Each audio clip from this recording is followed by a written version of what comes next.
उस समय प्रभु ने मुझसे कहा, तुम पहली पार्टियों की तरह पत्थर की 2 पार्टियां कटवाओ और मेरे पास पर्वत पर लाओ। लकड़ी की मंजूषा भी बनवाओ।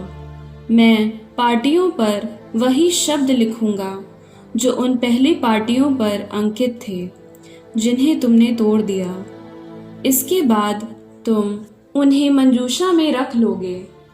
इस पर मैंने बबूल की लकड़ी की एक मंजूषा बनवाई और पहले की उन पार्टियों की तरह ही पत्थर की 2 पार्टियां कटवाईं। फिर मैं पत्थर की वे दोनों पार्टियां हाथों में लिए पर्वत पर चढ़ा। प्रभु ने उन पार्टियों पर वही लिखा जो उसने पहले लिखा था, अर्थात वे 10 आज्ञाएं जिन्हें उसने तुम्हारे समुदाय को अग्नि में से पर्वत पर सुनाया था। और प्रभु ने उन्हें मुझे दिया। तब मैं मुड़कर पर्वत से नीचे उतरा था और मैंने उन पार्टियों को अपनी बनवाई उस मंजूषा में रखा था। उसमें वे आज तक सुरक्षित हैं, जैसे कि प्रभु ने मुझे आज्ञा दी थी। बने याकान के कुओं के पास से इज़राइली मोसेरा की ओर चल दिए थे। वहां हारून की मृत्यु हुई और वो वहां दफनाया गया। उसके स्थान पर उसका पुत्र एलाजार याजकीय कार्य करने लगा था। वहां से उन्होंने गुदगोदा की ओर प्रस्थान किया और गुदगोदा से योटबाता की ओर, जहां बहुत सी जलधाराएं हैं।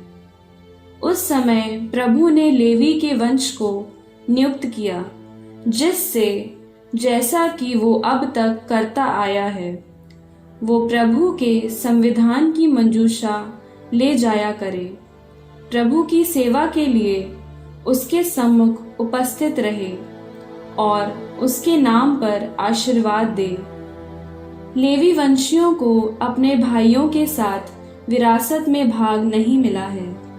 प्रभु ही उनकी विरासत है, जैसे कि उसने प्रतिज्ञा की है।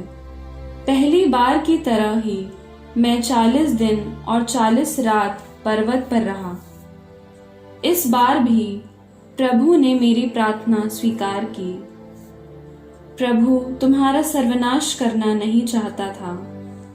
इसके बाद प्रभु ने मुझे ये आज्ञा दी थी, लोगों के नेता बनकर उनके आगे आगे चलो, जिससे वे वो देश अपने अधिकार में ले जिसे उन्हें देने का वचन मैंने शपथ पूर्वक उनके पूर्वजों को दिया था।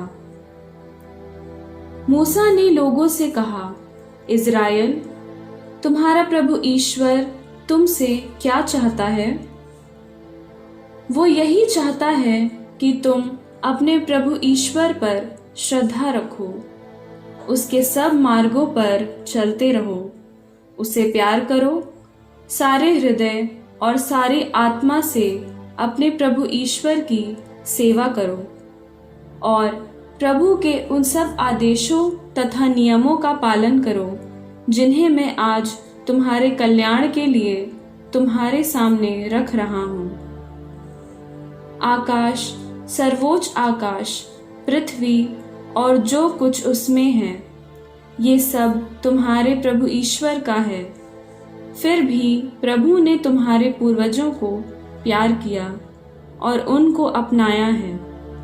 उनके बाद उसने उनके वंशजों को अर्थात तुमको सभी राष्ट्रों में से अपनी प्रजा के रूप में चुन लिया, जैसे कि तुम आज हो। अपने हृदयों का खतना करो और हठ धर्मी मत बने रहो, क्योंकि तुम्हारा प्रभु ईश्वर ईश्वरों का ईश्वर तथा प्रभुओं का प्रभु है। वो महान, शक्तिशाली तथा भीषण ईश्वर है। वो पक्षपात नहीं करता और घूस नहीं लेता। वो अनाथ तथा विधवा को न्याय दिलाता है। वो परदेशी को प्यार करता और उसे भोजन वस्त्र प्रदान करता है। तुम परदेशी को प्यार करो, क्योंकि तुम लोग भी मिस्र में परदेशी थे। तुम अपने प्रभु ईश्वर पर श्रद्धा रखोगे, उसकी सेवा करोगे, उससे संयुक्त रहोगे और उसके नाम की शपथ लोगे।